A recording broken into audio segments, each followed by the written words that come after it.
भूतिया साइट। विक्रम अभी अभी इंजीनियरिंग कंप्लीट करके नौकरी की तलाश में होता है। तभी उसे एक जॉब का ऑफर आता है और उसे कॉल आता है।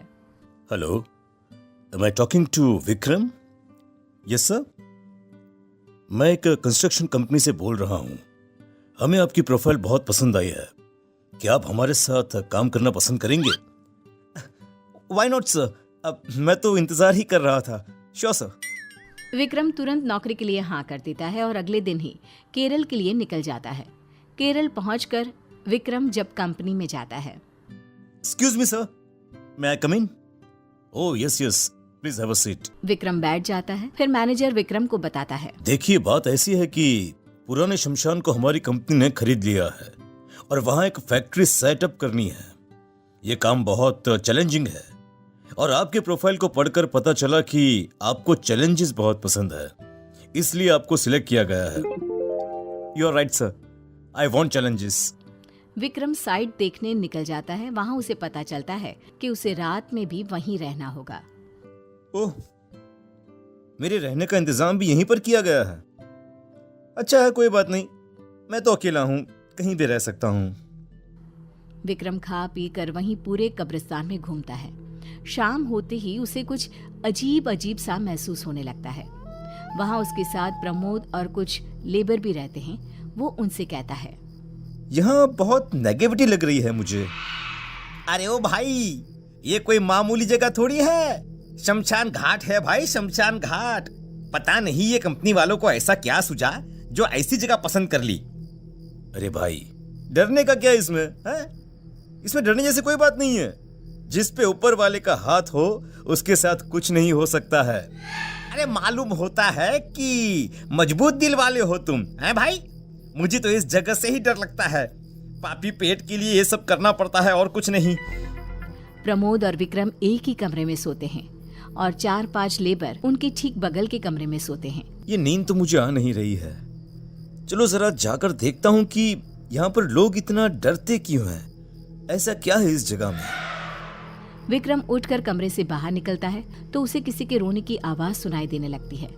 रोने की आवाज से उसका मन विचलित हो जाता है और बहुत ढूंढने पर भी उसे वहां कोई दिखाई नहीं देता। वो भागते हुए लेबरों के कमरे में जाता है। यहाँ पर सब कुछ सही है, सब सो रहे हैं, फिर ये किसके रोने की आवाज थी? विक्रम कमरे से बाहर आता है। तब एक काली बिल्ली उसे घूरती रहती है और भागकर एक पेड़ पर बैठ जाती है और म्याऊ म्याऊ करने लगती है। फिर विक्रम को उसी पेड़ पर एक औरत दिखाई देती है। बिल्ली उस औरत की गोद में जाकर बैठ जाती है। देखते ही देखते वो औरत गायब हो जाती है। विक्रम को कुछ समझ में नहीं आता। दिन के 4 बज जाते हैं और विक्रम सो जाता है। अगले दिन वो ये सारी बातें प्रमोद को बताता है। अरे भाई, अरे मैं नहीं रहूंगा यहाँ। अरे नहीं तो मुझे हार्ट अटैक आ जाएगा भैया। अरे यार, मैं हूं ना तेरे साथ, तू अकेला नहीं है। अगली सुबह विक्रम अपने काम में जुट जाता है। फिर प्रमोद को पता चलता है कि निखिल, जो कि एक लेबर है, उसकी मौत हो गई है। वो विक्रम को तुरंत ये खबर देता है। अरे नहीं नहीं विक्रम भैया, पुराने लोग सही कहते हैं। अरे ऐसी जगहों से दूर ही रहना चाहिए। निखिल की मौत हो गई ना, किसी को भी नहीं पता चला वो कैसे मरा। बाकी मजदूरों का कहना है कि यहाँ रूहें घूमती रहती हैं। लेबर लोग बोल रहे थे कि वो लोग यहाँ से चले जाएंगे। जिसको जाना है वो जाए, मैं इन सब में विश्वास नहीं करता हूँ। मैं इस प्रोजेक्ट को पूरा करके ही यहाँ से जाऊंगा। सभी लेबर प्रमोद और विक्रम के साथ निखिल की बॉडी का दाह संस्कार करते हैं। अंतिम संस्कार पूरा होते ही उसी शाम सभी लेबर विक्रम के पास आकर कहते हैं, अब देखिए साहब, ऐसे जोखिम में हम यहाँ पर नहीं रह सकते हैं। कल का सूरज निकलते ही हम सब अपने अपने गांव चले जाएंगे। हाँ। रात को निखिल की मौत से विक्रम को बेचैनी हो जाती है। उसे लगता है मानो कोई उसे आवाज दे रहा हो। वो कमरे से बाहर निकलता है। फिर उसे महसूस होता है कि कोई उसका पीछा कर रहा है। थोड़ी देर चलते हुए उसे ये एहसास हो जाता है कि कोई आत्मा उसके पीछे है। फिर वो उसी जगह पहुंच जाता है जहां उसने निखिल की लाश को आग लगाई थी। थोड़ी ही देर में बहुत सारी आत्माएं उसे घेर कर खड़ी हो जाती हैं। विक्रम अपनी जान बचाने के लिए कमरे की ओर भागता है और पसीने से भर जाता है। फिर बेहोश हो जाता है। अगली सुबह प्रमोद उसे इस हालत में देखकर पूछता है, अरे ओ भाई, अरे तुम फर्श पर क्या कर रहे हो वहां पर? यार मुझे माफ कर दे।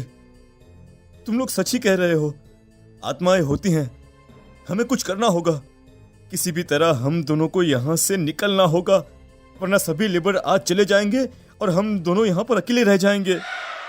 सर, पर ये लेबर नहीं जा रहे हैं, उन्होंने अपना फैसला बदल दिया है। जब मैं नहीं डर रहा तब आप कैसे डर सकते हैं? अरे ऐसी बात नहीं है प्रमोद भाई, तुम मेरी बात समझ ही नहीं रहे हो। कल रात जो हुआ तुम सोच नहीं सकते हो, मैंने किस तरह से खुद को बचाया है। विक्रम सारी बातें प्रमोद को बता देता है। प्रमोद की रूह कांप उठती है। अरे सर, मैं तो कहता हूं कि जिसको यहाँ पर रहना है रहने दो, हम चलते हैं यहाँ से। चलो अभी निकल चलते हैं। विक्रम और प्रमोद अपना सामान बांध कर निकलने लगते हैं, लेकिन लेबर उन्हें घेर लेते हैं और जाने नहीं देते। साहब, आप लोग नहीं जा सकते हैं। अरे भैया, हम तो जा रहे हैं, जिन्हें मरना है वो मरे यहाँ पर। हम तो कब के मर चुके हैं साहब, अब क्या मरेंगे? मरने की बारी अब तुम लोगों की है। इतना कहते ही सारे लेबर भूत प्रेत में बदल जाते हैं। अरे मेरे लेबर कहाँ गए? इन लोगों को हमने कल ही मार दिया था। ये जगह हमारी है, तुम इस जगह को हमसे छीन नहीं सकते हो।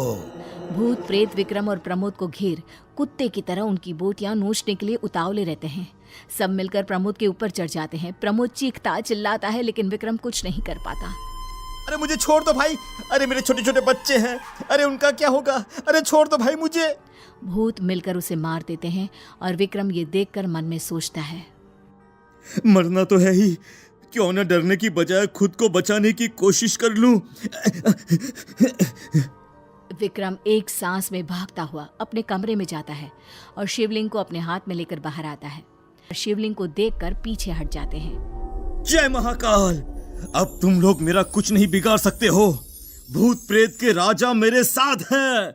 जय महाकाल। विक्रम स्मशान से बाहर निकलकर भाग जाता है और सीधा मैनेजर के पास जाकर उसे सब कुछ बता देता है। सारी बातें सुनकर कंपनी वाले उस जगह को छोड़ देते हैं, जो वापस एक श्मशान की तरह काम आने लगती है।